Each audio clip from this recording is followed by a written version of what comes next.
안녕하십니까. 강신호 변호사입니다. 최악의 관세 협상입니다. 일본의 GDP는 대한민국의 2.33배인데요. 일본은 5,500억 달러로 틀어막았습니다. 모든 것을 깔끔하게 정리했습니다. 근데 우리나라는 3,500억 달러를 일단 투자하고 나서 그 다음에 또 1,000억 달러 LNG를 사오고 에너지 등을 사오고 그 다음에 대규모 투자를 또 추가로 하기로 했습니다. 최악의 관세 협상입니다. 생각해 보십시오. 일본은 우리의 GDP가 우리보다 2.33배나 되는데도 5,500이라면 이 규모로 따져보면 GDP 규모로 따져보면 우리는 2,000억 내지 2,500억 달러 이 정도 투자해야 맞는 겁니다. 그런데도 불구하고 우리는 훨씬 더 많이 일본 대비 이렇게 지금 부담을 안게 된 겁니다. 뿐이 아닙니다. 우리나라 지금 애완 보유고가 약 4,000억 달러 정도 됩니다. 근데 4,000억 달러 중에서 우리가 3,500억 달러를 투자하기로 했다? 이건 뭐 정말 나올 수 없는 그런 계산입니다. 우리 애완 보유고가 사실상 거덜날 수 있는 겁니다. 그 다음에 자동차 있잖아요. 이거 알고 보니까 일본은 지금까지 2.5%를 물었다네요. 2.5%. 그런데 12.5% 올려가지고 15%의 이제 관세를 물게 된 겁니다. 근데 우리는 0%에서 15%로 간 겁니다. 그러니까 일본은 어차피 물고 있던 관세에다가 12.5만 더한 겁니다. 그런데 우리는 0에서 15로 갔으니까 15를 더한 겁니다. 그렇게 되면 우리가 2.5%가 불리해진 겁니다. 그럼 우리 이제는 자동차를 팔아먹기가 일본의 가격 경쟁력이 없기 때문에 어렵습니다. 지금도 미국에서 도요타는 엄청나게 많은 자동차를 팔고 있거든요. 1년에 한 400만 대, 500만 대 팝니다. 우리는 약 170만 대, 80만 대 팝니다. 그런데 앞으로는 더 도요타하고 경쟁하기가 어려워졌다. 이렇게 봐야 되는 거죠. 이 자동차 시장이 큰일 났습니다. 이게 자동차 시장은 사실은 15% 해가지고는 안 됩니다. 더 낮췄어야 됩니다. 그런데 이 자동차 시장을 이렇게 내줄 수밖에 없었던 것은 다른 거를 막으려고 하다가 이걸 내준 게 아니냐라는 얘기가 나옵니다. 지금 미국 측에서는 트럼프는 말이죠. 농산물 시장 완전 개방을 얘기했거든요. 근데 우리 측에서는 완전 개방 아니다. 소고기와 쌀 같은 경우 추가로 개방한 건 없다라고 말을 합니다. 그럼 소고기를 지키고자 광우병 난동을 의식해서 이재명이가 그게 무서워가지고 그걸 지키고자 지금 자동차를 희생시킨 것은 아닌지, 그리고 또 지금 미국에서 이재명을 12일 안에 만난다라는데 그거는 이재명을 소환한 거라고 봐야 됩니다. 이거는 정상적인 어떤 정상회담이라고 보기 어렵습니다. 정상적인 정상회담이라면 외교 관례상 말이죠. 서로 조율을 해가지고서 그렇게 해가지고 만나는 건데 그냥 못을 박아버렸습니다. 12일 그러니까 2주죠. 12일 못을 박으면서 그것도 미국으로 와라 라고 통보를 해버린 겁니다. 일방적인 통보라고 볼 수 있습니다. 자, 이렇게 되면 이번 관세 합의를 이래서 국내 기업들은 탈한국을 할 수밖에 없습니다. 국내에서 만들어 가지고는 도대체가 승산이 없습니다. 더군다나 투자액 중 1,500억 달러의 조선협력 전용펀드라는 게 있는데 이게 조선협력 전용펀드라는 게 이게 급조된 겁니다. 그러니까 우리가 만약에 이 돈을 미국에 투자하지 않을 경우 우리나라 조선업은 엄청난 타격을 입게 됩니다. 그러니까 조선 가지고 좀 어떻게 보면은 미국을 달랜 건데 급조해 가지고 펀드를 만들어 가지고 그런데 이거는 지금 러트닉 상무장관의 말에 따르면 여기서 나오는 수익의 90%를 미국이 가져가기로 했습니다. 그러니까 이건 투자라고도 할 수 없는 거죠. 지금 미 상무장관은 말이죠. 이 조선업뿐만 아니라 3,500억 달러 중에서 이 수익 90%가 미국 측에서 가져간다. 이런 얘기를 했습니다. 그러니까 3,500억 달러 우리는 투자해놓고 나서 수익을 90%를 미국이 가져가면 우리는 없다는 거죠. 그러니까 미국에 바치는 좋은 것 같습니다.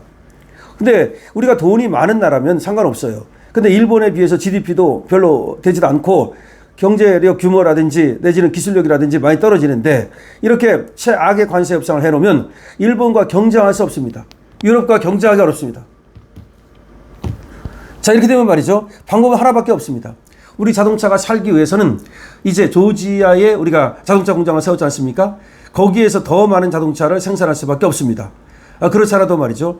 지금 자동차를 우리나라에 생산해 가지고서 120만 대를 우리나라에서 소비하고 약 180만 대를 미국에 팔아왔거든요. 다른 데 파는 건 얼마 안 되고요. 그런데 지금 120만 대 정도를 미국에서 만들기로 했습니다. 현대와 기아가 말이죠. 그런데 120만 대만 만드는 게 아니라 미국에 파는 자동차 180만 대를 다 미국에서 만들 수밖에 없다 하는 게 나오는 거고요. 또 하나는 미국의 자동차가 우리나라 들어옵니다. 근데 관세가 0%입니다. 못 붙이게 됐습니다. 그럼 미국의 자동차가 쌉니다. 싸면은 우리나라 사람들도 이제 미국산 자동차를 살 수가 있습니다. 그럼 국내 시장도 결국은 현대, 기아차가 미국의 시장을 잃게 됩니다. 그러면 자동차 산업은 황폐화됩니다. 결국은 탈한국을 부추기는 겁니다. 다시 말해서 나가라고 등 떠미는 것과 같습니다. 사실은 말이죠. 투자를 해와야 되는 거 아닙니까?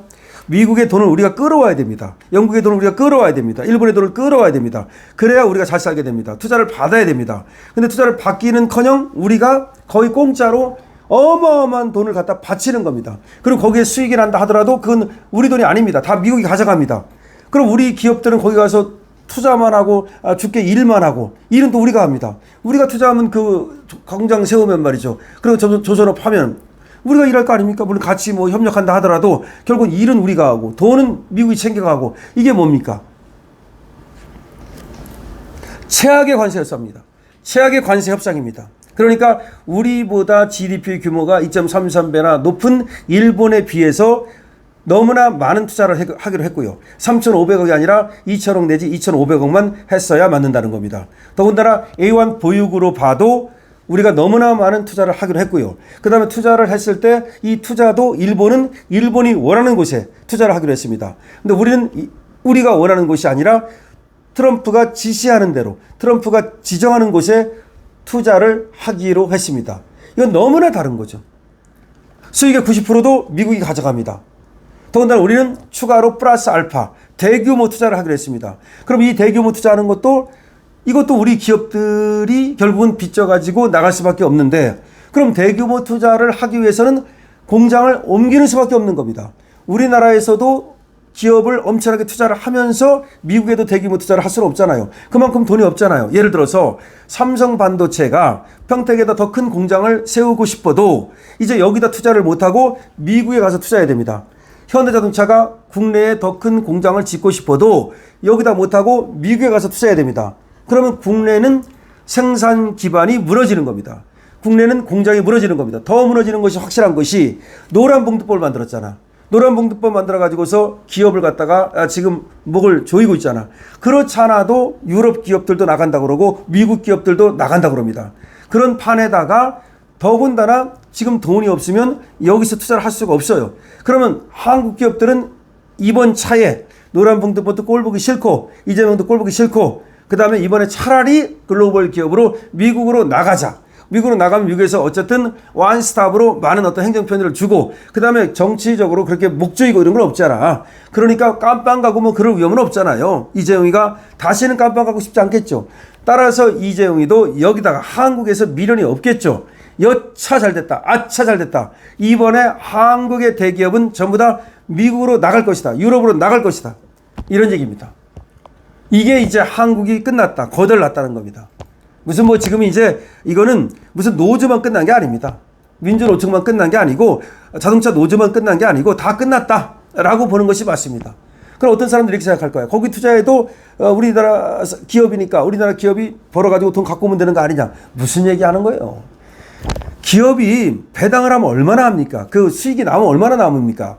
결국 기업이 우리나라에 있어야, 공장이 우리나라에 있어야 여기서 세금 내고 여기서 우리 노동자들한테 월급 주고 우리나라에서 여기서 또 하청업체들 여기서 써가지고 여기서 또 돈 주고 그게 중요한 거지. 다 포 떼고 차 떼고 다 떼고 나서 뭐 남은 돈 얼마 그 주주한테 나눠주는 거 그게 무슨 필요가 있습니까? 그리고 주주가 다 우리나라 사람입니까? 현대차 주주가 외국인이 더 많은데 삼성 주주가 외국인이 더 많은데 어차피 배당에도 외국으로 나가고 그 근로자 월급도 외국으로 나가고 하청업체도 외국으로 나가고 그 우리나라 기업이 말만 우리나라 기업이지 그게 우리나라 기업입니까?